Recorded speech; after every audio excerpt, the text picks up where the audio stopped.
Welcome to Through the Glass Columns, your weekly Wheel of Time read along podcast. The Wheel of Time turns and ages come and pass, leaving memories that become legend. Legend fades to myth, and even myth is long forgotten when the age that gave it birth comes again. That is your host, Greg, who somehow still knows very little about the Wheel of Time, even though he usually pretends otherwise. And that is Tylor, our resident expert, who makes sure you know how much he knows about the Wheel of Time. It's a lot. Join us each week as we continue our journey through Robert Jordan's great fantasy epic, exploring the books, the television show, ill-advised discussions of visual media on a non-visual podcast, and so much more. Although actually not, it's just that.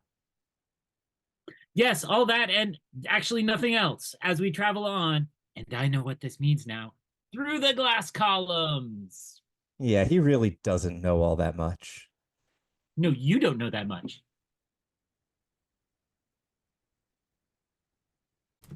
Hello, everyone, and welcome back to Through the Glass Columns, your weekly Wheel of Time read-along podcast, in which I, your host Tylor, know these books and am so excited to be back and talking about these books. And boy, do we have a lot of book to talk about this week. And joining me for what may be an extra long turn around the wheel is Greg, my co-host. Greg, how did you feel about a jumbo beginning to Lord of Chaos?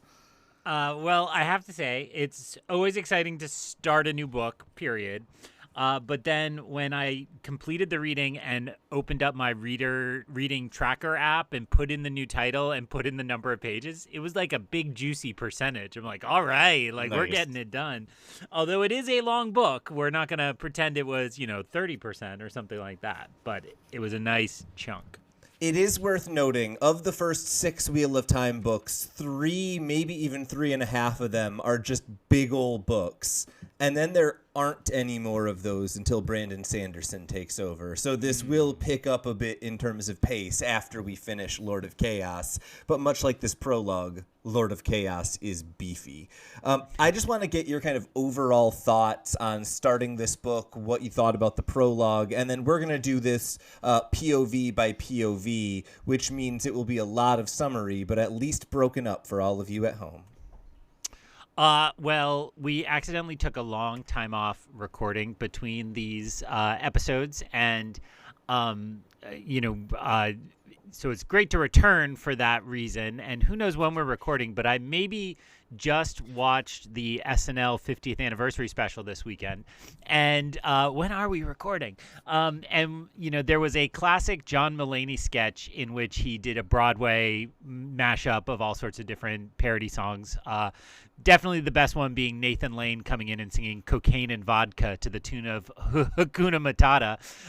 But Pretty amongst them was the Les Mis kind of One Day More structure, right? And I think this prologue, this was such a long walk, but this prologue feels like that kind of Broadway number, right?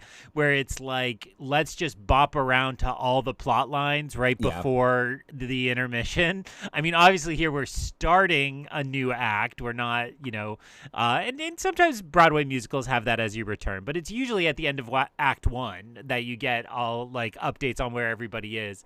And it is just a lot of like, stuff's happening where we are. Hey, stuff's happening where we are. Hey, some other stuff is happening where we are. And it's fun to get those kind of brief updates on all these characters at once, even though it was a lot of reading.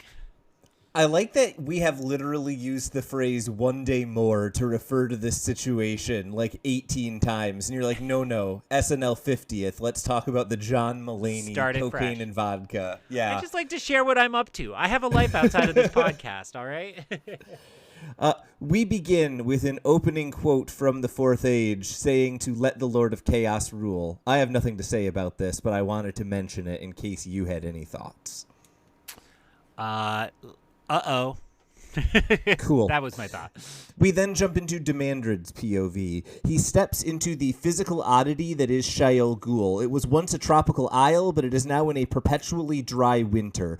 Unnatural forgers complete Murdrail blades by killing a number of captured Borderlanders. An especially large Murdrail confronts Demandred for pausing when he was summoned immediately, and it introduces itself as Shaidar Haran, which translates to the Hands of the Dark. Demandred notes that the passage gives Shaidar Haran more room than he has ever been granted, and as he witnesses the bore through which the Dark One touches the world, the Dark One speaks into his mind, and he reports on all of the dead and missing Forsaken, and there's a significant update on a few of them, and then the Dark One says Asmodean betrays him, and the Dark One cannot reverse Balefire, but many of the others are still in play, it seems. Demandred worries about the harm of Balefire, but agrees to use it when the Dark One asks if he is willing to, and Demandred says that he can destroy Rand al'Thor, but the Dark One asks if he will be nameless, and then tells him who will live and who will die, and Demandred cries tears of joy. This is classic Robert Jordan. It's dark and it's broody, and we're going to hint at things without saying it. What did you take away from the Demandred section? Well, first, your enthusiasm meant you didn't explain how we were doing this episode. So we should let readers know we are breaking... Oh, you did? No. I was talking about vodka. Anyway. So, all right. Never mind then. Maybe I was looking up that quote because I hadn't realized there was a quote before the map. This is felt very Harry Potter to me, and I've often said things feel like Harry Potter, but I feel like Harry Potter books often start with an update on the kind of forces of evil, right? I guess this would be particularly starting with like the fourth. You kind of get an update on what Voldemort is doing and what he's up to with the Death Eaters, and then kind of you move back to the main plot line following Harry. So it very much gave me those vibes, which I realize I'm referencing backwards. That, again, if there's any influence there, it would be Rowling stealing from Jordan. But I kind of doubt there's an influence there. But the bizarre thing of the Wheel of Time is that Brandon Sanderson could very easily have been influenced by J.K. Rowling, and so the circle completes by the end of this series. Continue. The Ouroboros, as it were, from the cover of the book. So that's really fun, and I would say what stood out to me there is this. What stood out most is that this is the first time we're meeting the actual Dark One that we know of. Right, we had a pretender before. That is correct. Yeah, so we have seen Ishamael pretend to be the Dark One many times. This is, I believe, the first time that we have seen anyone go to Shaido Ghul and actually experience the bore and the voice in their heads. It is worth noting there is one really bizarre, odd mystery in this series, which is in the very first book at the end when Rand channels, a voice speaks to him in all caps. It's worth noting that is how the Dark One speaks to Demandred. So if you were at all interested in what that could be, we have our first candidate 6 books later. Otherwise, I found the most interesting part early on here to just be the description of Shaido Ghul and how unnatural it is. That really kind of worked for me and sold kind of how much further into the line of the Dark One we are getting, right? This feels very much like in The Lord of the Rings, the first time you kind of zoom out and see all of Isengard or all of Mount Doom. Kind of the introduction to this new dark fortress, I think, was really fun for me at the beginning of the chapter.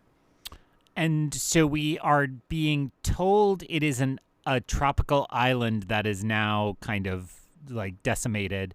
But this isn't on any of our maps, and given that this is Wheel of Time, we might suspect this is in a different dimension or some such, potentially. So it isn't on our maps, but I believe in at least some edition of the maps, there is an arrow on the far north that points north to Shaido Ghul. So it is worth noting this was once a tropical isle. It is now in the middle of a massive blighted desert. So you are absolutely right to say it doesn't quite fit. But I don't know whether I would say different dimension, because it does seem at least you can put a physical geographical location on it. But it certainly is warping the dimension that it is in. Okay. And then the only other thing that I thought was interesting is we have this title, Ne Bliss, right? Yes. And so I'm kind of interpreting that as like the mouth of Sauron type of figure, somebody who's going to deliver the messages of the Dark One to the common people, almost, or is it more like a hand of the king type situation? I think that there are actually two titles that get discussed here, and I want to separate them out. So one of them is the Hand of the Dark, which is the name Shaidar Heron, which is this kind of extra-large merdrail that is ordering Demandred around, much to his dismay. That, I think, is exactly right for what you are describing. It is kind of like the herald, the mouthpiece. It is the Dark One cannot directly touch the world, and so this merdrail is kind of his avatar in the world. Nameless, I think, is kind of in the same direction. It is kind of the person who is executing the Dark One's will, but it's much more like the king with the god behind them, as opposed to kind of the person executing or kind of being the messenger, is kind of the way it seemed like you described it, right? So I would think if the Forsaken are like the most powerful of the, people on the dark side, Nameless is like the first among the Forsaken. So like the president's cabinet, and this would be the chief of staff type thing? Yeah, I buy that. One? Yeah. Yeah. I mean, who would ever put out publicly on the internet that we think the current administration is the Dark Ones? But imagine if it were. Yeah, that seems like a real stretch that we shouldn't at all consider how similar those two things are. I do want to use this as an opportunity to highlight one other interesting note we get directly from the Dark One, and then talk about what it means for a countdown that I don't think we had fully been keeping track of, but it's time to do it. That's right, y'all. It's Forsaken Watch. So, the Dark One reveals in this section that he can in some way influence or do something with the souls of those who have died. We get an update on this at the end of the chapter.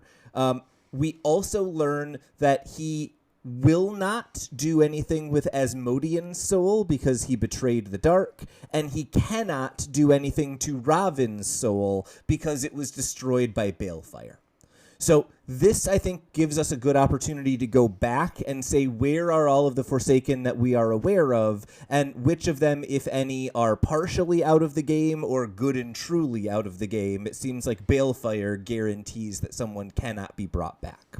So, in the very first book, The Eye of the World, two Forsaken showed up. That was Agenor and Balthamel. Both of them were killed. Neither of them was killed with Balefire. Either one of them could potentially be brought back.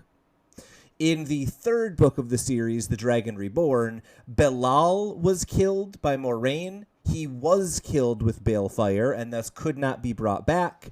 But Ishamael was killed by Rand and was not killed by Balefire, and therefore is eligible for resurrection. Among those we've met, he was very powerful. Yes, right? He was the one who was posing as the Dark One, so he seemed to be kind of the most influential, at least early on in the series. In the last book, we had a lot of craziness happen among the Forsaken, right? So Ravin is killed with Balefire and therefore cannot be brought back.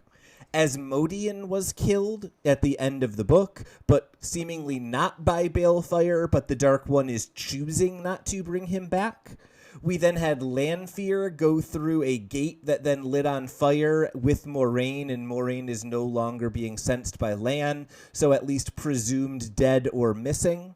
And then we also had Mogadien, who seemingly in this chapter has vanished, and we figure out why later on in the chapter. So that is 8 of our 13 Forsaken who are either captured, missing, or dead, but it's worth noting only 2 of them were killed with Balefire, potentially leaving 6 potential resurrectees, similar to what we see at the end of the chapter.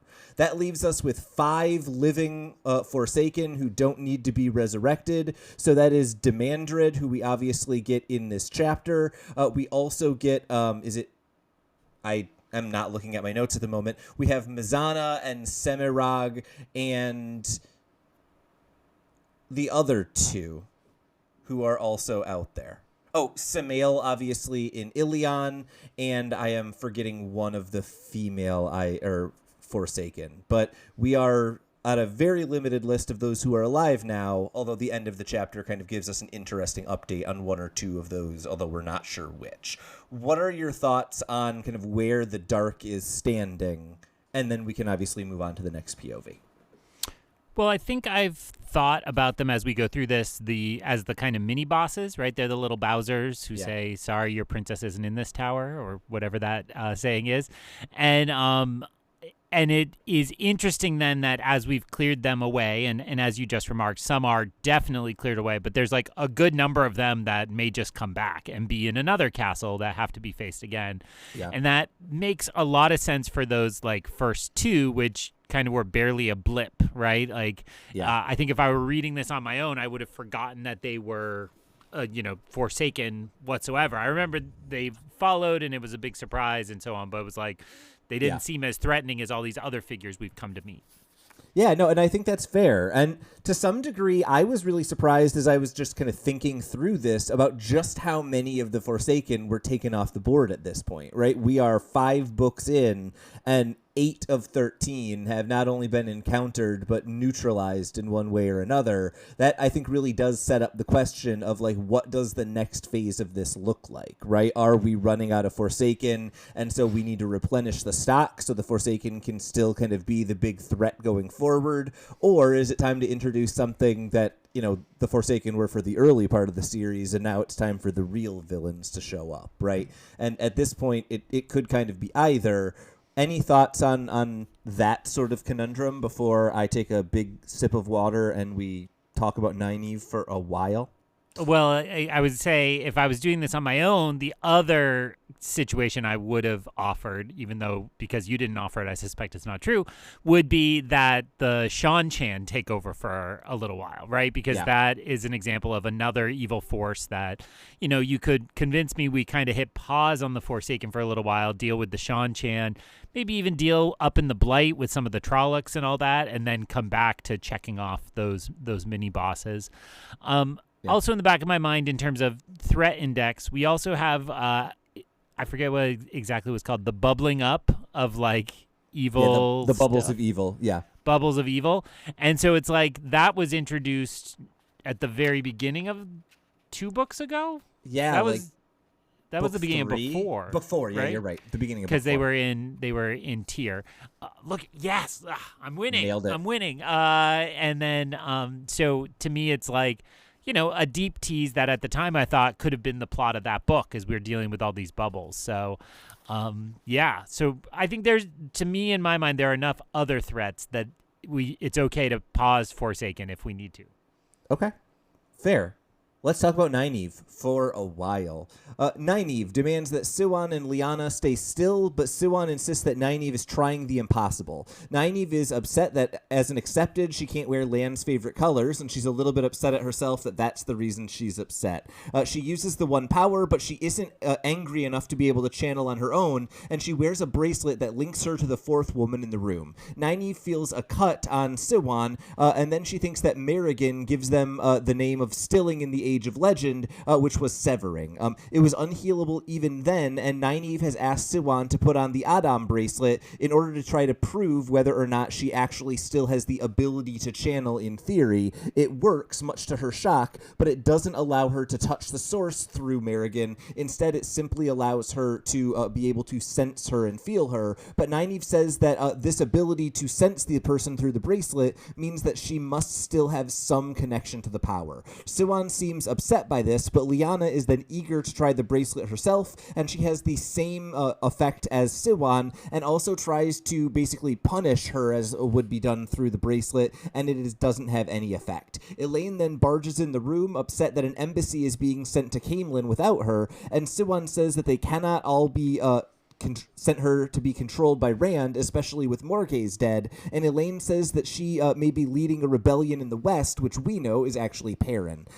At this point, Siwan says that it cannot be Morgase, and then also says that the Aes Sedai do want Elaine as queen, but only after she is a full Aes Sedai, and once Rand's amnesty has been resolved. Elaine says that she is the best negotiator with Rand, although Nynaeve seems to think that that is not going to be how it goes, and Lyanna responds sarcastically quickly, and then says that if he gains full control of Camelin, Murundi, and Altara will also fall as well, and he will control basically half of the world. Even Nynaeve seems upset that Moraine is dead, which is surprising, and it turns out that Moraine, at least in Saladar, is starting to become a legend for the number of things she accomplished in secret towards the end of her life. Siwan is working hard to keep Sheriam and the Hall supporting Rand, and Nynaeve asks how many Aes Sedai will be in the delegation that is sent to him. The answer is 9, which is an honor, but well short of the 13 that are required to still him without him being able to fight back. Only 1 will initially approach to avoid panicking Rand, because they worry that 9 is too many for his comfort.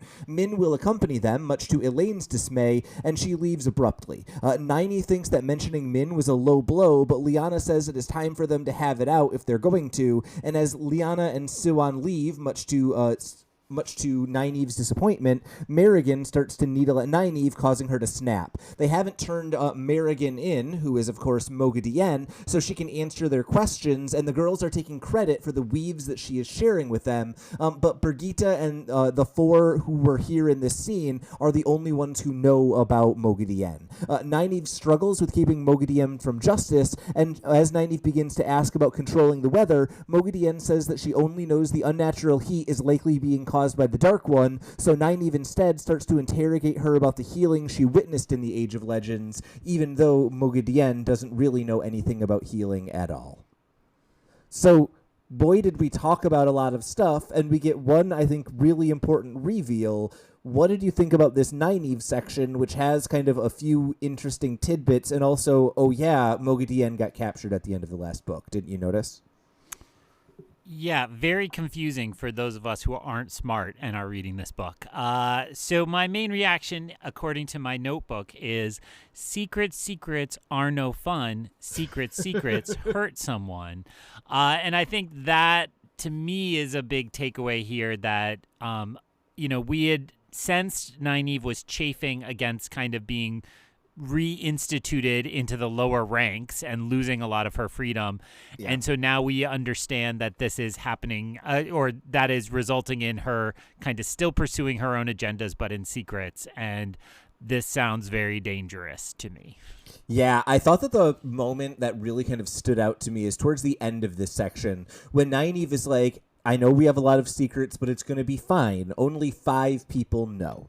And that is way too many people to know if you want to keep a secret. And the kind of web of Nynaeve is keeping Siwan's secret so that Siwan will keep Nynaeve's secret so that they will both keep the secret about Moghedien feels like exactly the kind of setup you have if you're going to make like a silent film where everything goes wrong and people run into each other in doorways repeatedly. Like, this does not sound like it is going to end well for any of these characters. So mostly this chapter makes me go, yay, I'm excited to see how that goes. Was that also your reaction, or do you feel like this is kind of more set up for a plot that you're not interested in?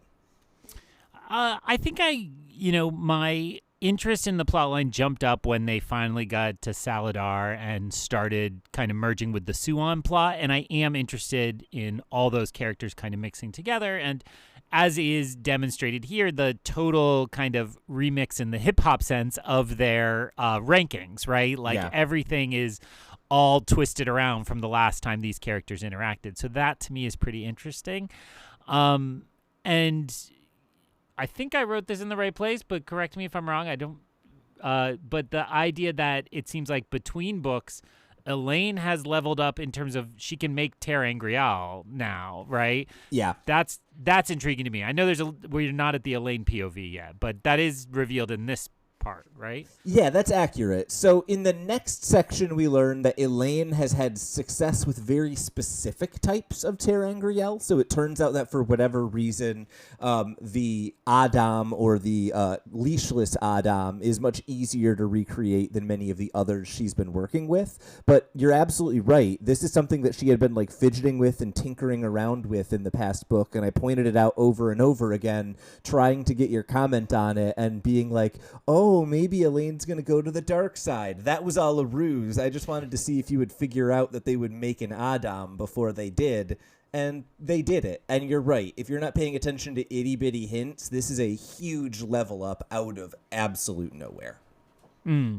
But I think something I've been struggling with Elaine, the kind of idea of the princess having to act lowly and humbly is compelling for a little while, but it's been hard to see how and why she gets to hang with the crew. And now this is like, oh, she also, I mean, not at the level of Taviran, but is also going to be a major force in her own sense. I think rightfully you could criticize what I just said and be like, politically she's always been a major force in this world, but that she now seems to have her own kind of special destiny is intriguing. Yeah, I think the thing that I've always really loved about Elaine as a character is how clearly defined she is early on in the series as like the spoiled princess type character.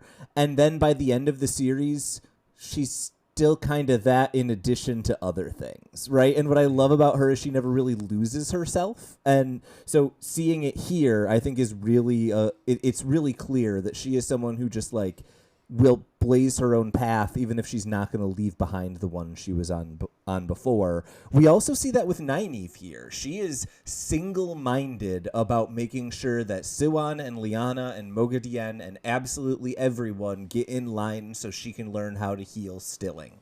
And most of the time that Nynaeve gets like really, the way the characters would say it, is mule-headed, the immediate response that I have to it is like, well, that's never going to happen because she's so set on it. But I don't feel that here. I feel like we are getting set up for all of this, like, I'm frustrated that I can't do anything on my own, to maybe finally result in her doing something on her own.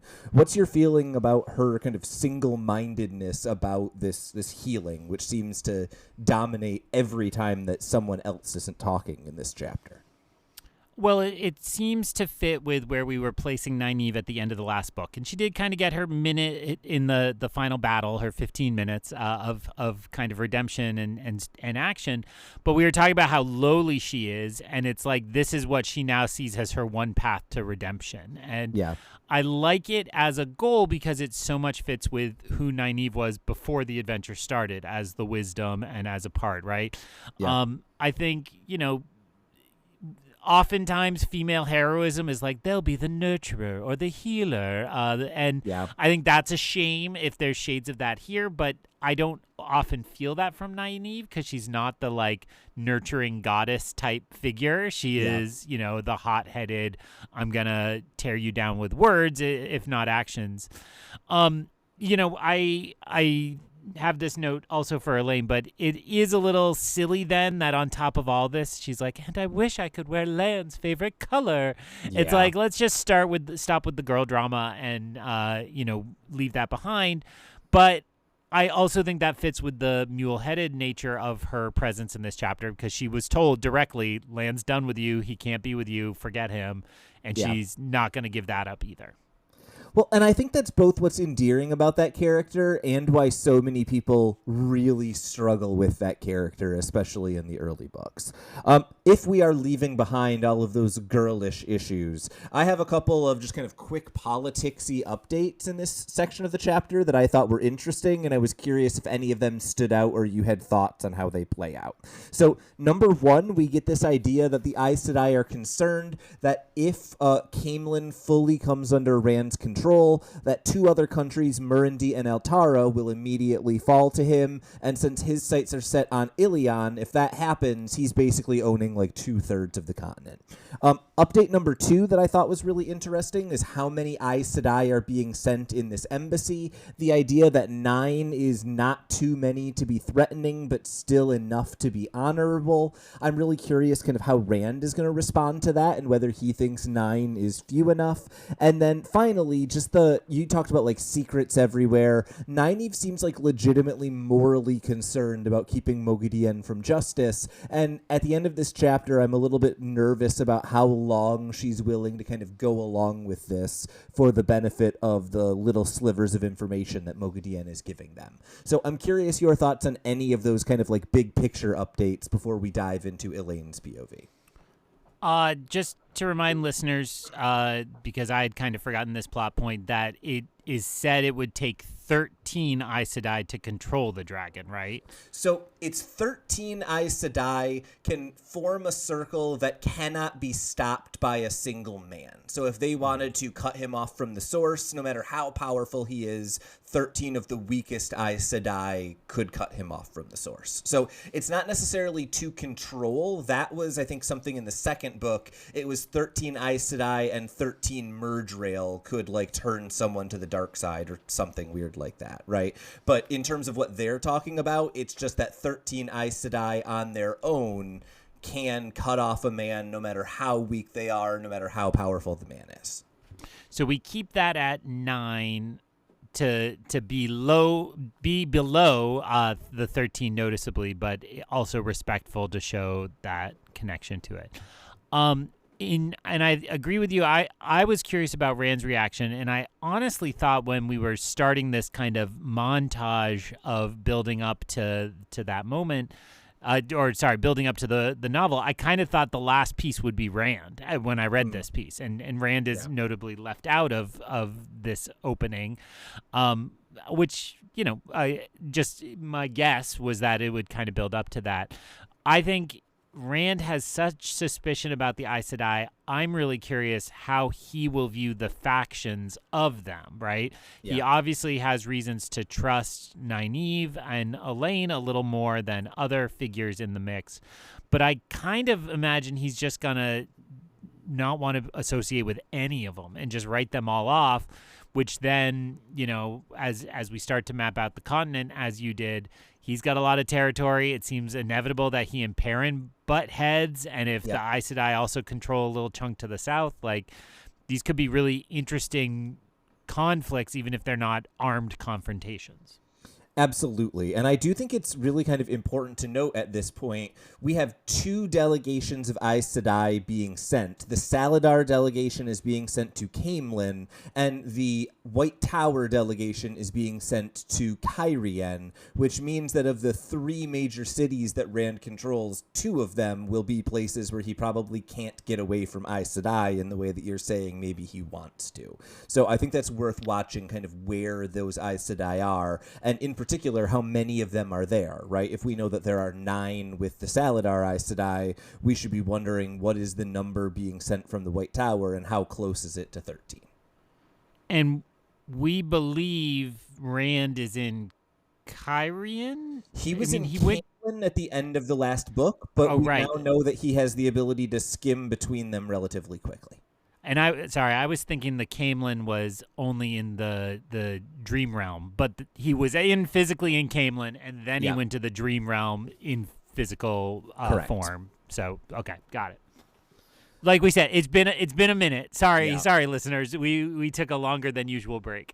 That is nothing you need to apologize for. We all need to be reminded about what happens at the end of that book, because a bunch of people die and then come back, and it's confusing the first go round. Let's jump into Elaine's POV. Elaine watches Brigitte play with what she thinks of as kind of the blank children that Moghedien was using to further her disguise. Saladar is full of a number of still dilapidated buildings, and also the Hall, who intends to challenge Elida with their growing army as soon as they can choose an Merlin seat.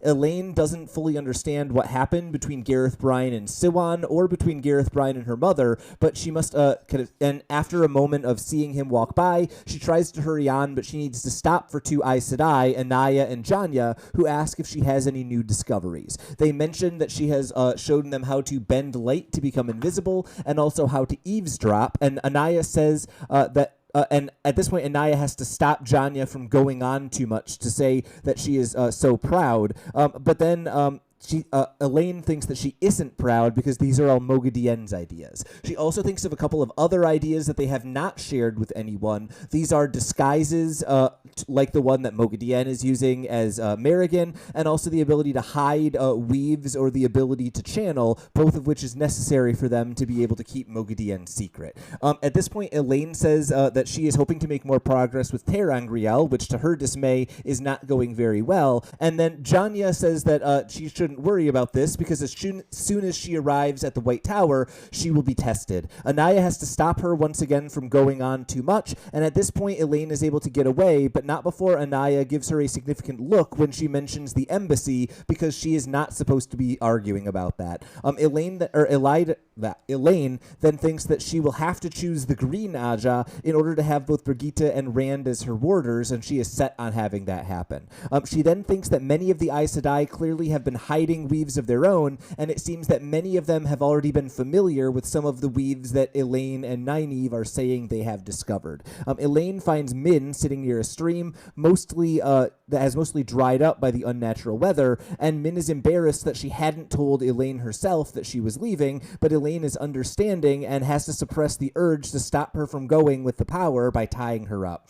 Gareth Bryne has apparently delayed her service, but Min is still going to have to serve him eventually, and Min agrees to take a letter to Rand for Elaine, something that she is surprised that she was willing to do. Elaine says that Min shouldn't tell Rand about the vision that she had about 3 women, and Elaine is worried that he will say no to the idea. On the other hand, Min is worried that he will like it too much. At this point, they agree to talk about something other than Rand, and Min thinks that Brigitte is delusional for wearing a braid and a bow and acting like the Brigitte out of the stories, but then Min slips up and mentions Morgaze, and this causes Elaine to once again get emotional, but they quickly change the subject. Elaine channels just to try to feel better about herself, and then Min says that Rand is winning, and that's a happy thing, but Elaine notes the weather and is doubtful about how well things are actually going.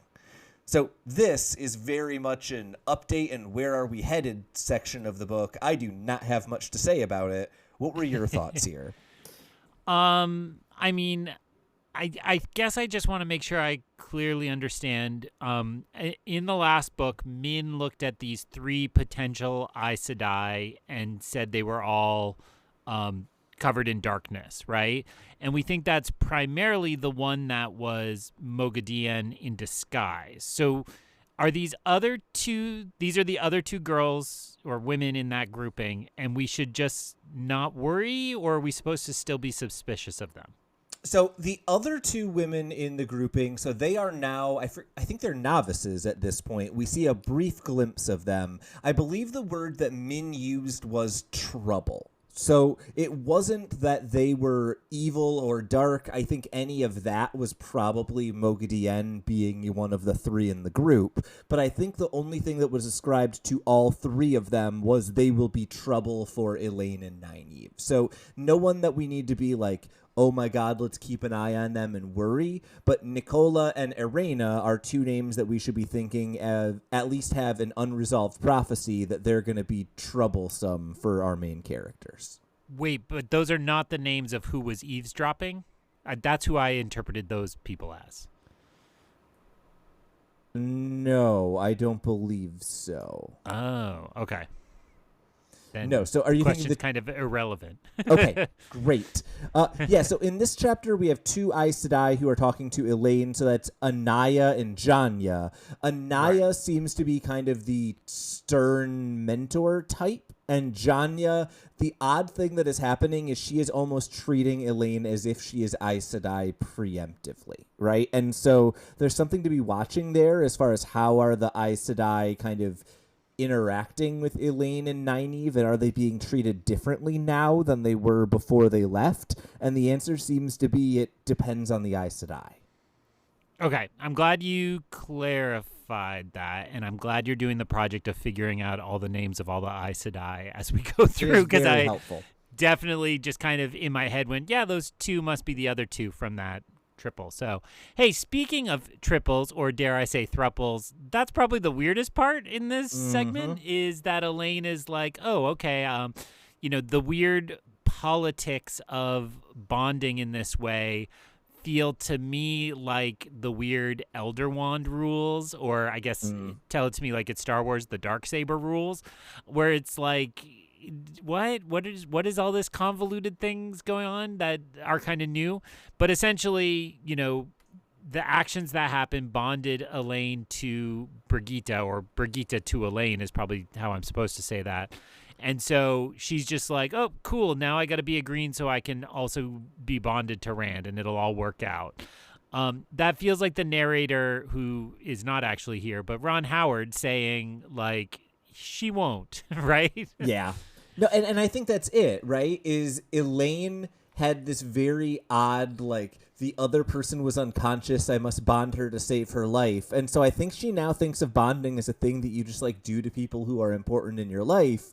And it's worth noting that is not the way that the Aes Sedai are viewing it. So this idea of, like, I'm just going to be green so that I can get what I want, my worry is, like, how are the Aes Sedai actually going to respond to the idea? She's like, oh, it's just having two warders. That's how Green Ajah do it all the time. And I think it's very different to have two warders versus to have a female warder and a dragon reborn warder. This may cause more issues than she is suspecting. I think you're right to say when someone is like, yep, here's the simple story of how it's going to go, we should immediately be asking, now how is this actually going to get complicated?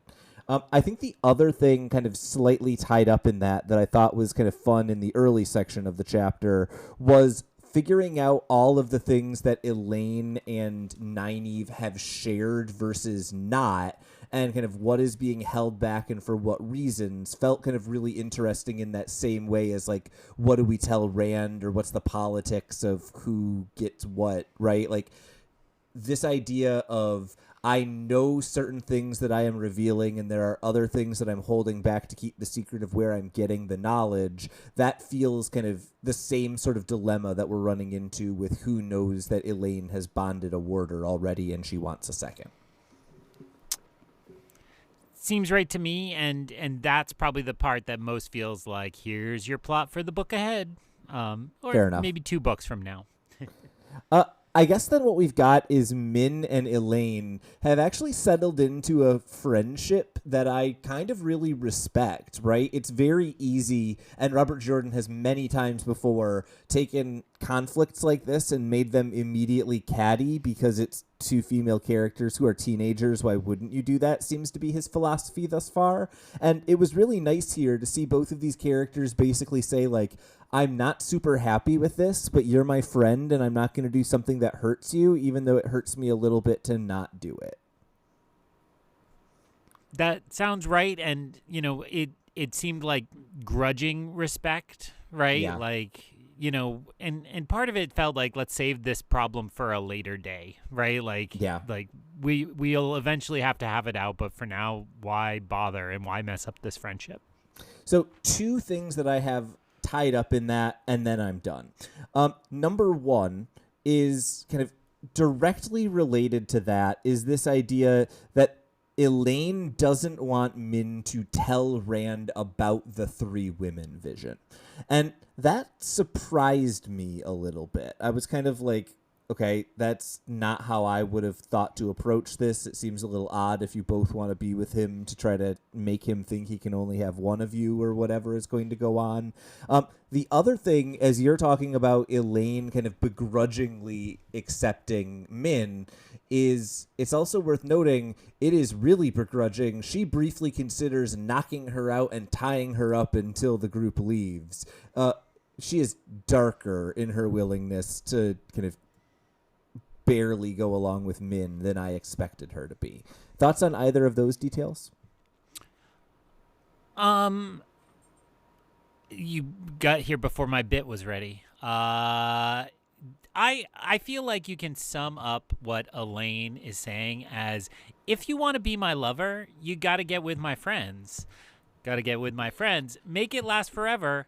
Friendship never ends. The fact that you needed to Google that means that we are not of the same generation. I want to be very clear. I wanted to get it exactly right. You think I couldn't get it exactly right the entire song, Greg?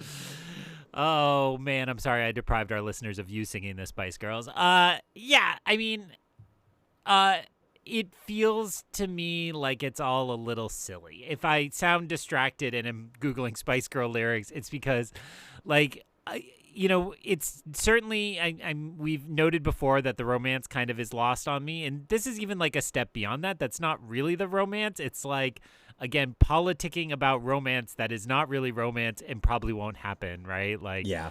I'm not going to get the obscure pop culture reference right, but there's some movie or show where it's like two people are fighting over their lover, and then the third person shows up and is like, I love you too, and they're like, I'm sorry, who are you?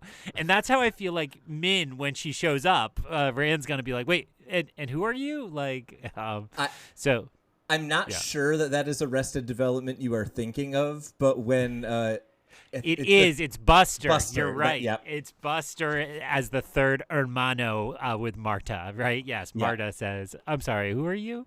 And Buster says they're going to have a lot to work through in their relationship. Y'all, genius. I remembered a obscure pop culture reference that Greg didn't. That is so much more rare than Greg remembering something Wheel of Time that I don't. I just want to point out, I thought it was hilarious that Min thinks that Brigitte is just a deluded woman who is pretending to be the Brigitte from Stories. That is a wonderful beat, and I have nothing else to say about this POV. Any last thoughts before we move on? No, we got to keep moving. I know. Fail is holding court in her unfinished manner. Perrin is uncomfortable passing judgment on those around him, so he leaves every single day. Refugees have been arriving from Almath and Terabon, and a refugee and a local have brought an argument about a man to Fail, and she is not having any of it. She sends them to the Wisdom, and at this point Sen Bui arrives, being overly effusive, and then immediately becoming anti-immigrant in a way that sounded really reminiscent of the past few weeks, if you're listening live. At this point,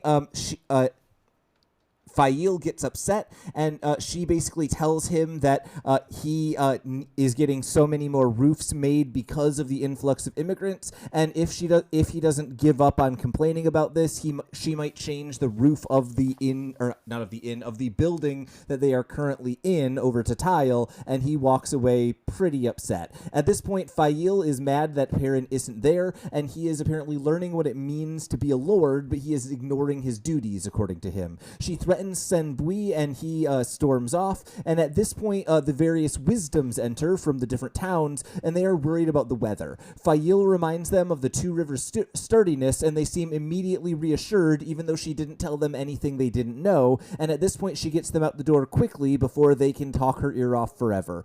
She thinks that she might talk to the Women's Circle and Terran Ferry about replacing their wisdom, and at this point, this is something that she knows will upset Perrin, and so she has to do it without him noticing it. At some point, she apparently got involved in a mayoral decision, and he got very upset about it, and she promised she would never get involved, but only with men's business ever again, so she feels justified in getting involved in the women.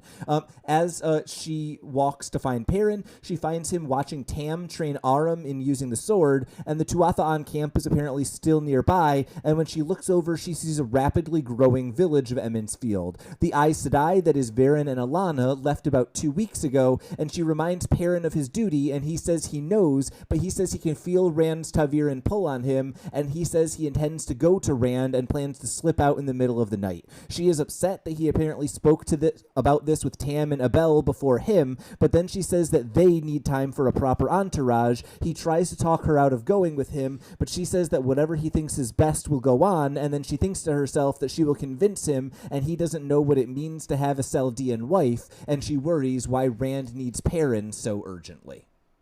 So, Perrin's back. I'm excited about that. What did you think about this POV? Perrin, your Amazon Prime logo, Perrin? Oh my God. Icon. Yeah, I mean, I think that was the most exciting part of this. And then it just sounds to me like the main takeaway is, you know how every region in the continent was filled with chaos? Now the Two Rivers is too, right? Like, so even though they settled that main conflict, we've got unstable weather, we've got unhappy townspeople. It's just, going to continue to be, chaotic. Yeah, I do have to give Robert Jordan credit, though. I think it is very, very easy to want to tell a story about the refugees of war and immediately turn it into either, like, everything is terrible for everyone, or turn it into inadvertently anti-immigrant propaganda, right? It's very easy to think about how, waves of refugees would cause damage to nearby areas. I think it's great that Robert Jordan is like, okay, occasionally there are problems that are created, but look at all the opportunities that are generated when there are, people arriving in new areas. They can really kind of change the course and direction of cultures even. I was kind of happy with the way that Robert Jordan was willing to handle it's not even an immigration crisis. It's like immigration series of advances that happens in the Two Rivers. Immigrants, they get the job done. Nice work. Second musical reference of the episode. Go ahead, continue. It's worth noting the first musical reference of the episode was the Saturday Night Live 50th anniversary special. I thought that Fail is in this section a frustrating read, in that in a lot of places she's just saying the same things over and over again about how Perrin needs to be doing his duty and he isn't. But I found the way that she is approaching kind of managing Perrin to be really interesting. She's kind of falling into the trope of like, let him think he's making the decision, but you're really pushing him towards the right thing. But at the same time, she is like not outwardly communicating any of her frustrations with Perrin. And I think it's worth noting, of all of our major characters, Fail is the youngest. She might be like 17 at this point. And I immediately read this section and I'm like, oh boy, if that's how you think you should handle it when your husband does something you don't like, you're going to have a rough marriage. I think you hit it on the head, which is that it is frustrating because we see that she's just so much better equipped for leading in that regard, but I'm patient in a way I can't necessarily explain. That like it just feels like we're just waiting for Perrin to rise to greatness, and that she's right to help him and get him there, even though a completely logical person would be like, no, like dump the loser, do this yourself. Yeah, I think that's spot on. I really thought the moment that stood out to me in this chapter is this is the section in this entire chapter. I think every POV mentions the weather. This is the one where it hit me for whatever reason, right? I thought that the scene with the wisdoms was much more engaging than Sen Bui and fighting over a man, which I won't mention at all after this. And I also thought that kind of the idea of the job of a lord or lady isn't to actually do anything. It's just to tell people what they know in a tone of voice that makes them go, oh yeah, like that's not wrong about how leadership works. And I think it's an astute observation that works really well in this scene. Well, and I'll just contrast this with Game of Thrones, which Game of Thrones, it becomes a theme that the lords are just trampling over the little people, and Robert Jordan, as with the immigrant content you were mentioning, is just reminding us that there are a lot of people here and a lot of people affected by all this, including the weather and the climate having these unnatural forces going on. So I like that it's not just the big important heroes butting heads, but there is some kind of attention to the vast number of people on the continent. Yeah, I think that's exactly right. I don't care about the vast number of people, though. I care about two people. Varen and Alana are on the road, and I am very curious where they are going to end up. It's worth noting they are about 2 weeks out from the Two Rivers, which puts them probably arriving in Caemlyn a little before the group that is going from Saladar to Caemlyn. Now, Varen and Alana seemingly are going to want to continue onward to the White Tower, but we don't know how much they are aware of the fall of the White Tower, so it's going to be very interesting to track where those characters are relative to all of the other Aes Sedai who are now moving around the map, especially as it seems like Rand can move faster than anyone else. They may all end up in places where they think he is going to be and he isn't. I'm kind of very curious about that little development in the narration. Yeah, and I find myself having trouble. I mean, we haven't seen them in a book either, but it's like, all right, when did they leave and who, what, like the politics of the fragmentation of the Aes Sedai are a bit confusing to place, but I do agree with you that feels like a really important development, that we're seeing some characters cross into a different plot line. Yeah, absolutely.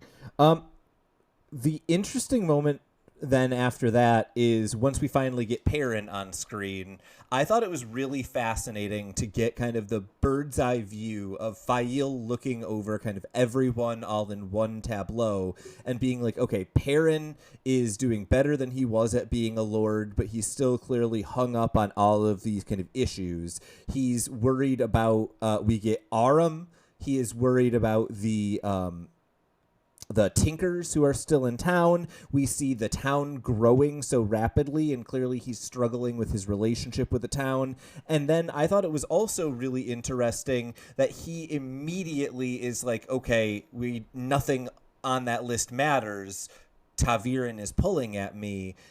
It really kind of set me up for a lot of questions about what is going on here, and I'm a little bit worried that we are going to end up not getting answers to many of them as Perrin and Fail run away from a lot of the interesting developments in the Two Rivers.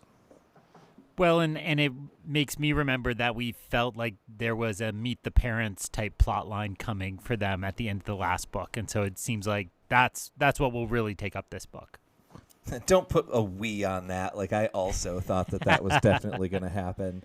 I think that really the only other moment that I have is at the very end of the chapter when Fail thinks you don't know what it means to have a Saldean wife. I'm like immediately, oh no, what is Perrin in for? Any thoughts on that or any other thoughts on this section before we jump into what for me is the next page of my notes, which has never happened in an episode of a podcast before? Only that it's yet another way Perrin is in over his head. So I'm still thinking he will rise to the occasion, but boy, is he lost at the moment. Well, the next thing I have to do is try to make someone a thing who you wish was not a thing. Gawain inspects his troops known as the Younglings. They are formed of primarily true novices who are trained to warder standards. He thinks that the Younglings are partially responsible for Siwan being deposed, and the men apparently doubt the need for readiness in the area, but Gawain reveals that there is an Aiel hiding nearby, and they are all startled and then immediately become more ready. They are meeting with the Shaido Wise Ones, who enter a tent with several of the Tower Aes Sedai. Gawain thinks that his men should be more prepared for a battle against the White Cloaks, since there are many in the area, and he is frustrated at being kept in the dark and by how much Elida has changed since she became the Emerlin. He thinks that he stays with the tower for his mother and for Egwene, and Gawain is shocked when he realizes that Elida intends to support Rand as the Dragon Reborn, and he kind of puzzles out why she would be willing to do so. He thinks on all of the evil that Rand has done, and at this point a peddler approaches, and Gawain asks him for news of the world. He says that Rand has taken Caemlyn and that Morgase is dead, and at this point Gawain demands to know what has been heard of Elaine, and there is no news about her, but there are rumors that she may be dead. At this point, Gawain panics and stumbles away, vowing vengeance against the Dragon Reborn. So Gawain's a thing now. I'm really sorry. What did you think about this POV? I mean, it seems like you wind up a crazy person with misinformation and just watch him go crazy, right? Like, this feels familiar, even if I can't think of a good comp at the moment. And seems like it inevitably goes to some horrible action on his part, and then he looks up from it and sees that Elaine is alive and watching him right there, or something like that. No, I mean, I think that's exactly it. This feels like a really kind of a setup for, if not a trope, at least a common thing that we see characters go through, which I guess is the definition of a trope. It's the setup for a trope. The only other thing that really kind of stood out to me here is we have really highlighted over and over again the way that all of the characters seem to be accumulating allies and armies and groups that are kind of at their back. It's really interesting to think of Gawain. Before, I had thought of him as maybe being in the White Towers army, and it seems like he has now gathered these younglings that are a much more independent force than I would have thought of just a book ago. Yeah, I mean, the word younglings just made me think he was going to slaughter them because I'm a Star Wars fan, but we'll see what happens. Other than that, boy, does the misinformation, as you described it, end up in a dark place for Gawain, and makes me worried that he is apparently with a bunch of Aes Sedai who are going to meet with Rand. So this is immediately worrisome for that potential dyad. Any last thoughts about Gawain before I allow you to not make him a thing for at least another chapter? I've never thought about him before. I'll never think about him again. Unfortunately, yes, you will. We jump into Katerin El-Rudden's perspective. She is of the Red Ajah, and Aes Sedai. And the Aes Sedai form.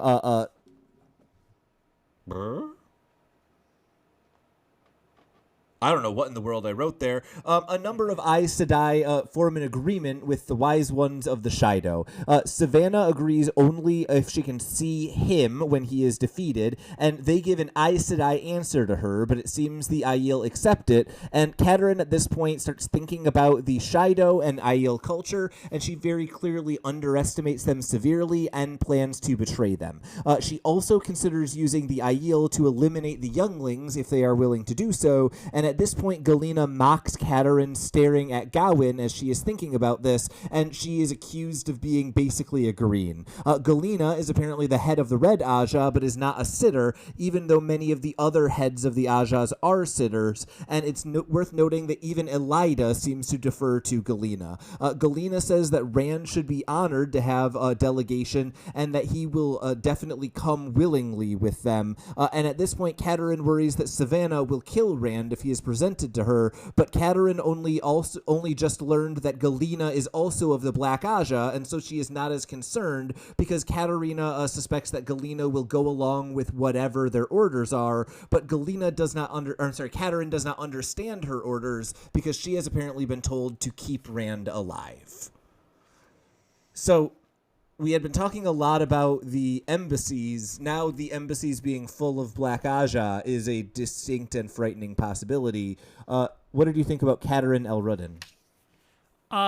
Didn't make a strong impression on me. I kind of took this plot line just to be like, those people we thought were evil, they're evil. The fact that they're linking up with the Shaido seemed to me the real takeaway there. That's the main thing I wrote in my notes of this plot line.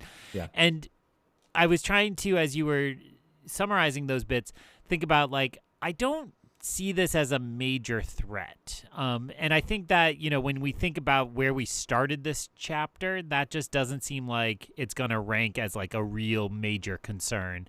Yeah. The Shaido are a shadow of what they once were. So because they're broken, it doesn't seem like I really need to be worried about this fragment teaming up with fragments of the Aes Sedai, even though the Black Ajah is involved.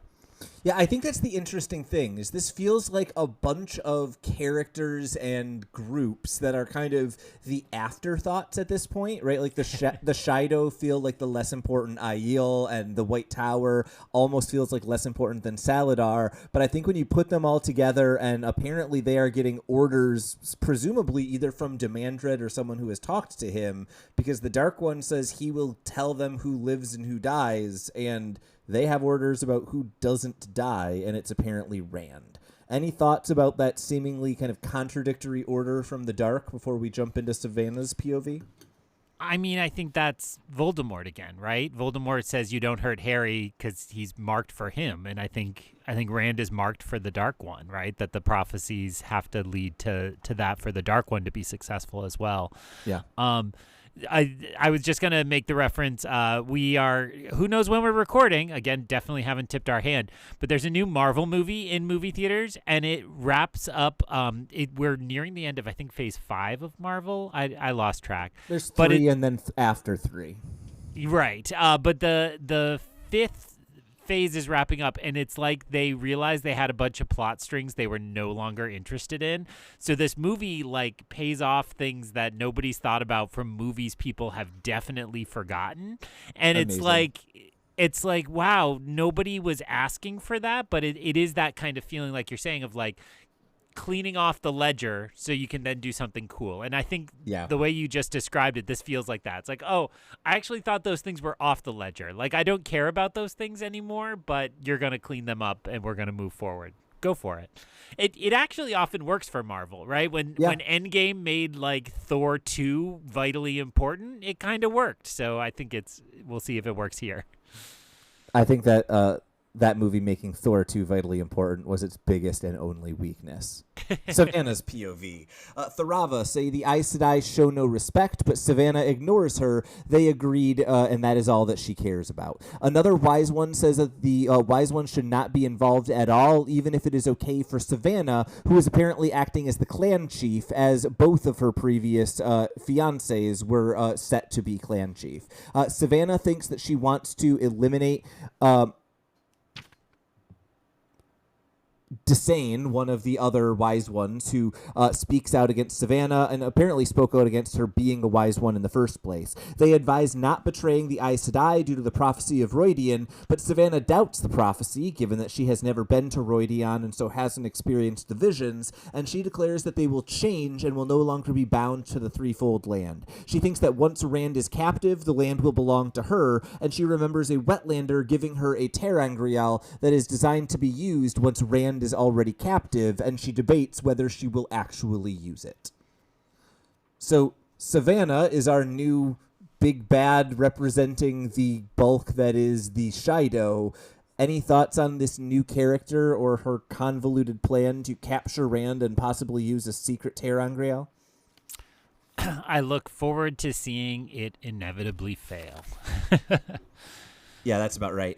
I just want to point out Savannah is both a clan chief and a wise one, and apparently has some very strong ideas about what things are true, despite the fact that the other wise ones literally know that she is wrong. They saw what happened when they were there in Roydian. That's a fun setup to see how that plays out going on, but I don't have a whole lot else to say about this POV. Any last thoughts about this Aes Sedai Aiel alliance before we switch to a very different plotline? Seems like it'll be trouble. Back to you, Tyler. I have to talk so much this episode. King Aelron laments the weather that may kill his topiary. Morghese thinks that he is pompous, but yes, she agrees to basically everything he says in order to keep him going. He is eventually pulled away, and Talonvor approaches, saying that they should have gone to Ghealdan. Morghese says that he has gone too far in making this recommendation and must treat her as his queen. He says that she has not been his queen in quite some time, but when she gets it back, he will respect her.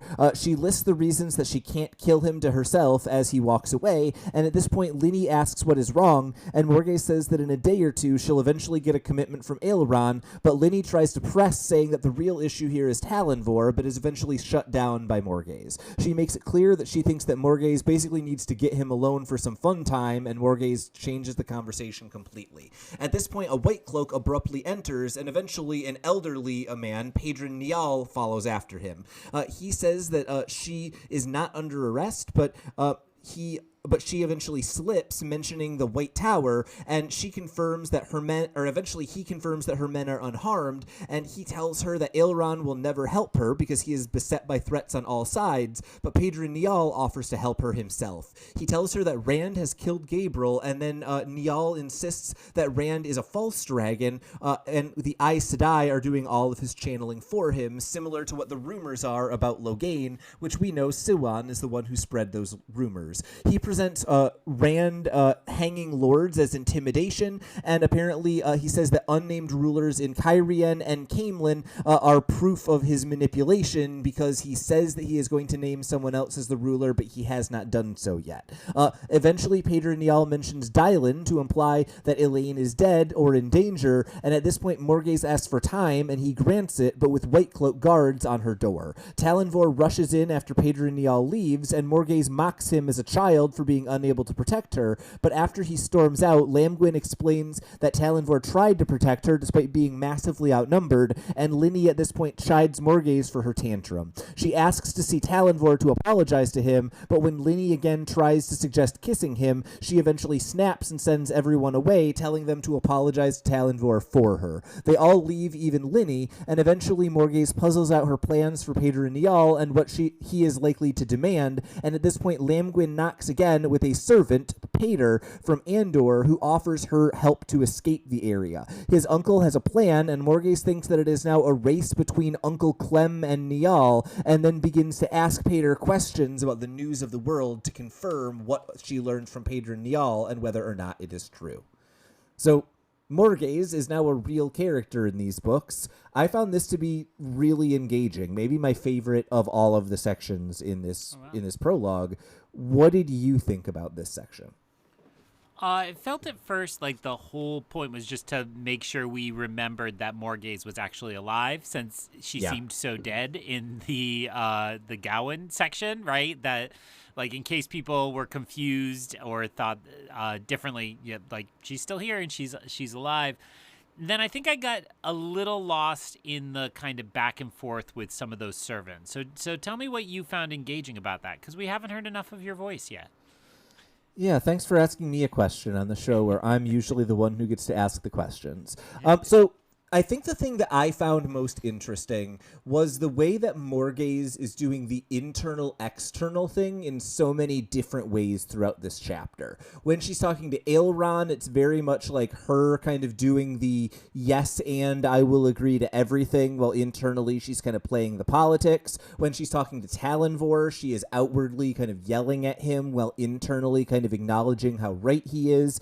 She kind of refuses to do any of that with Linny, who seems to be the only person she's actually open with, but Linny is also open with her, and that causes everything to blow up.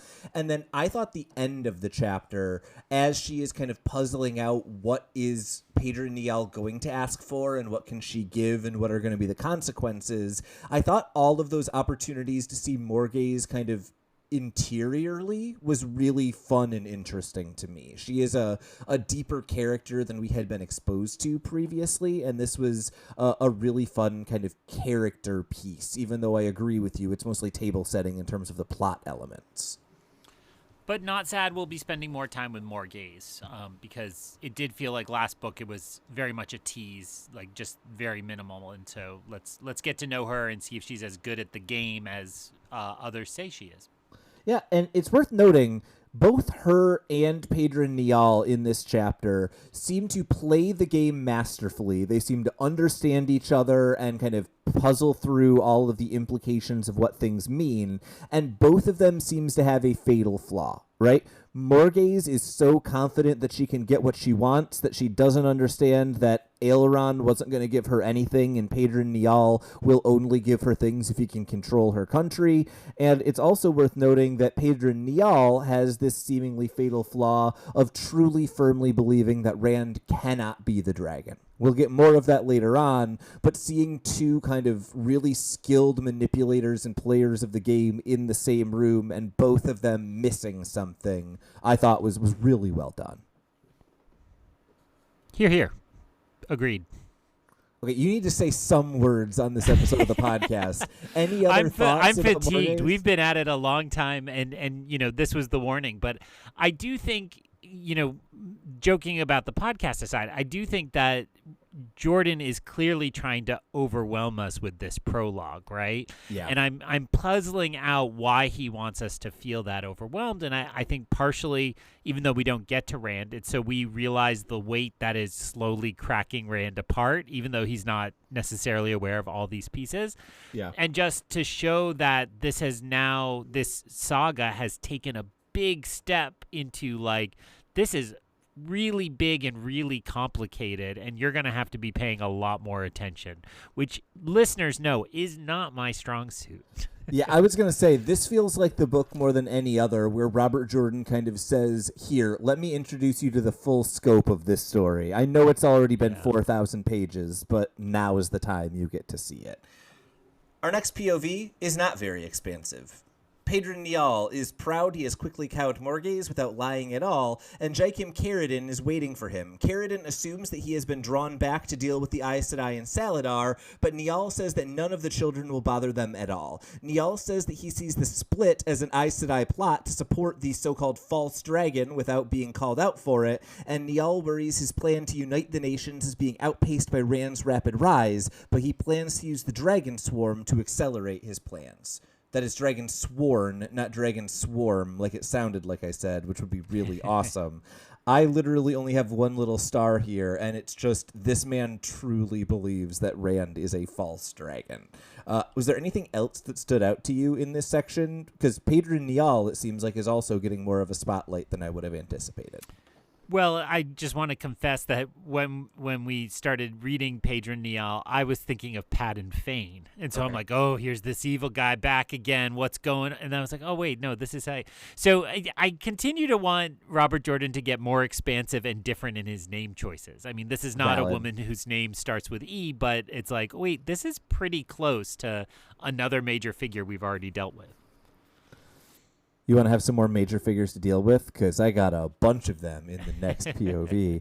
Mizana builds an elaborate domino tower, mostly to ignore Semirag, who is mostly enjoying the cruelty that she can impose upon her subject. They impatiently await Demandred, and it has apparently been 17 days since he arrived from Sheol Ghul, and then suddenly Demandred arrives. He was always second best to Luz Theron, who he despised for it, and apparently has passed on that hatred to Randall Thor. At this point, Grendel arrives. That's the name of the Forsaken that I forgot at the beginning of the episode.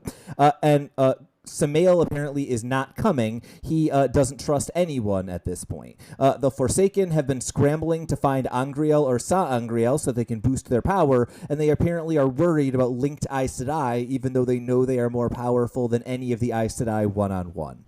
They are apparently looking for something called lockboxes to avoid having to deal with channelers at the White Tower or the Stone of Tyr, and they all turn to Demandred to get their orders. They begin speculating where the others are hiding, and apparently the message that Demandred has for them is simple. Let the Lord of Chaos rule. Demandred lays out the rest of the plan for them as Mizana worries that there is a deeper game being played beyond the one that they are being told about. So, unlike other books, we cannot claim that this book doesn't give us the name of the book over and over in the first 40 pages. Anything here, or is this just our typical catch up with the villains section? I mean, I took the main takeaway of that to be, you know how they've been jockeying and not coordinating their work? They're going to be coordinating now. And I think we'll see if that is true or if it kind of breaks down because they keep scheming, or if this really represents like a new phase and that they are a greater threat because they will be coordinating their efforts more directly. Well, I think it's actually really helpful here that now that there are only 5 Forsaken until literally the next POV, maybe, but since right now there are only 5 Forsaken, we actually get to see a little bit more of a view of each of them, right? Mizana doesn't just see who they are, she briefly describes them. The one of these that stood out to me was we finally get a Forsaken who has a really kind of human reason for going to the dark. Like, right, I can imagine being second best to someone over and over and over again, and it just breaks you. I'll be honest, I kind of had this in high school where I did speech and debate and I was second to the same person at like 12 tournaments in a row. Oh, I hated that man. Jonathan Warsh, if you're out there, you were my rival. Oh, I hope he's listening to this podcast. It's like, what? I was just going to say I have that in my group of gaming friends. We have one friend who's just naturally good at games and wins everything, and we all kind of hate him but have never told him to his face. Back to you, Tylor. I actually have been keeping track of my win rate in board games recently, and it's about 50%, so don't yell at me too much. That being said, we play a lot of 4-player games, and 50% is better than 25. Any other thoughts here? I think the only other thing that I found interesting is a question that I want to pose to you. With no other information than this prologue, who is the Lord of Chaos? I assumed the Dark One. I thought that was obvious, and now I'm worried that it's a question. So the only thing that I would say potentially is interesting in contradiction to the idea of the Dark One, although I do think that is one of the clear candidates at this point, right, is in, I think, a POV or two ago, Katerin El-Rudin, one of the Black Ajah, she is worried that her order has been do not kill Rand. And if the order to the Forsaken is let the Lord of Chaos rule, there is a reasonable position to be taken that they have interpreted that as Rand is the Lord of Chaos, and their order is don't stop him from causing chaos, right? So I think that at this point, those are the two obvious thoughts, right? The Lord of Chaos could be Rand because they don't want to kill him, or the Lord of Chaos would be the Dark One and they want to set things up for him. I'd also maybe put Samael on the list. He is the one Forsaken who is the ruler somewhere, saying let him be in charge could also be an interpretation of that. Well, and just about this fragment, I was also going to say the cliche would be to have the evil one playing chess. So the fact that they're playing dominoes and it is a cliche that works that same way feels like very funny to me. That's like, well, I'm not going to do the most obvious thing, but I'm going to use this very obvious metaphor in the same way. So the way you just said, set up, right? Like they've been setting things up and they're going to click over the dominoes. Maybe we should use that instead of powder keg. He said, sure, he wouldn't remember in 1 week having said that before. Yeah, unless we say it 8 times in the first 8 weeks of the podcast, what's even the point of a metaphor? Like, come on, that's absurd. Any last thoughts on this before we jump into our final POV of this jumbo episode? No, I'm sleepy. Let's do it. Hey, that's my line. Osengar looks in a mirror to see a woman and his own ordinary face. His old name is gone to him now, and Osengar and Erengar are the names these two individuals have been given. They were apparently poisoned dueling knives that were used in the previous age. Erengar demands to know why she was put into this body, and Shaidar Heron says it is a good body, but she still rages. He is unable to touch Saidin, and Erengar apparently tries to touch the power as well. And when she cannot, she charges at Shaidar Heron, but she collapses into convulsions almost immediately. Shaidar Heron says that Erengar must submit to the will of the Great Lord, and she eventually agrees. Shaidar Heron says that they were dead and now they live again, and they are to be sent on secret missions, which they are then informed of. So if at the beginning of this chapter we said there are 5 Forsaken and only 5 Forsaken, the one who was dead and is back and is now serving the Great Lord sure sounds like 2 of those dead Forsaken might be back on the table with new names, Osengar and Erengar. Any speculation on who this might be or how they might play into things? Given our conversation 7 hours ago at the start of this episode, I would say it sounds like the 2 from the first book. Yeah, I think that's valid. It is worth noting, then, if that's your hypothesis, both of those Aes Sedai at the beginning of the first book were men. If Forsaken, you are correct, not Aes Sedai. Correct. They were Aes Sedai? No, well, all Forsaken were Aes Sedai in the old age. But, yes, you're correct. So the 2 Forsaken were both men. So it is worth noting if we have a male body and a female body and one of them is upset about why they were put into this body, we may have our first instance of a male in a female body who can channel, and it will be very interesting to think about what can they channel as far as is it Saidar or Saidin, if that is the case. Which half of the black and white cookie? Man, that's the easiest way to simplify everything. I need you to say actual sentences instead of just descriptions. I don't want this. We just haven't talked about the cookie podcast. You're right. Yeah, we haven't talked about the cookie in so long. That was my main goal there. Also, now I want a cookie, so the joke's on me. Valid. I don't really have too much to say about this last section, mostly because it's kind of mysterious and dark. But overall, what is your impression of this prologue? We get a lot of different things. I think we mentioned before the scope of this is really kind of broad compared to anything we've gotten before. I come out of this excited, but I could also see coming out of it being like, how are we almost 100 pages into a book and nothing has happened? Where did you land on that spectrum? Yeah, I'm sorry. I'm pulling up my reading app just to see. It ends up being about 7%, right? In my edition, it's 70 pages out of just over 1,000 of actual book. Yeah. And it's funny because I would say when I read it, it didn't feel that long. I think because it's so fragmented, it's just like, let's get a little montage checking in on all these people. And then it's like, okay, that's good. It's good to go. But when you think about it as nearly 10% of the book, that's kind of nuts. So yeah. I think, you said it moments ago, this is Jordan demonstrating like, this is how big my ambitions are. And this is what I've always been aimed at. So giddy up, you're in or you're out. But this is what we're doing. Yeah. And let's be real, y'all. We are 1 week down, 26 weeks to go, and Lord of Chaos has a lot of places to take us.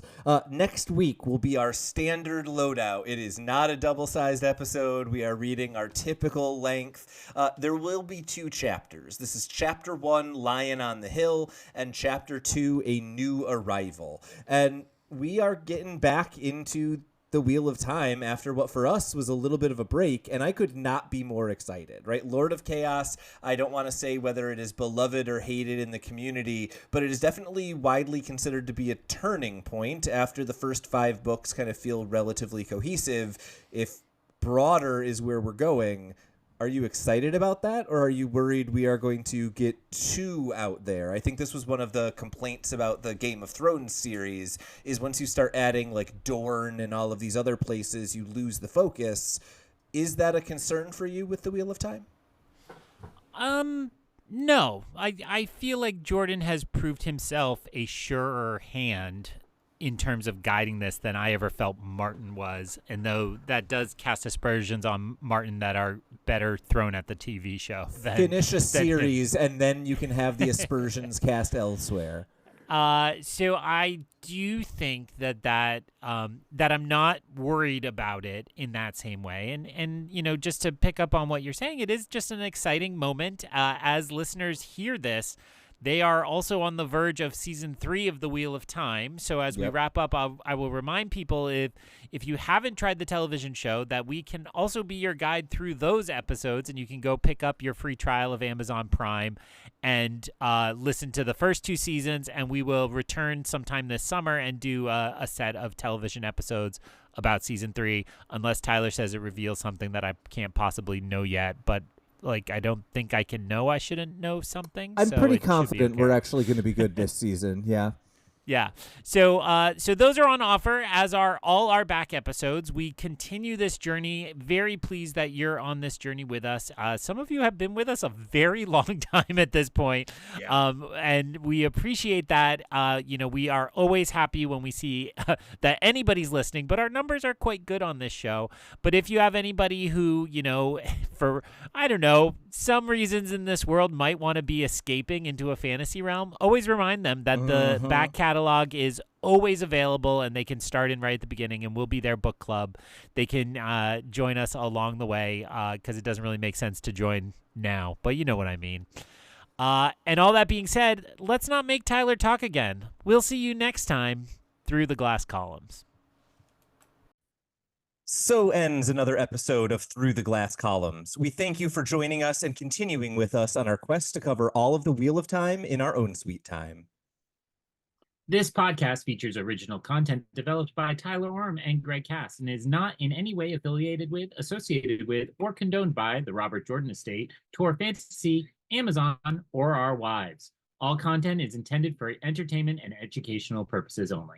If you're enjoying this podcast, please seek out the books from your local bookshop or library and join us as we continue our journey. If you'd like to contact us to share your thoughts or give feedback, find us on Instagram or Threads by searching Through the Glass Columns. Thank you once again for being a part of this community. If you're enjoying the show, please subscribe, leave us a review wherever you are listening, and recommend this show on your social media to help us grow our community. We look forward to welcoming you back next time on Through the Glass Columns.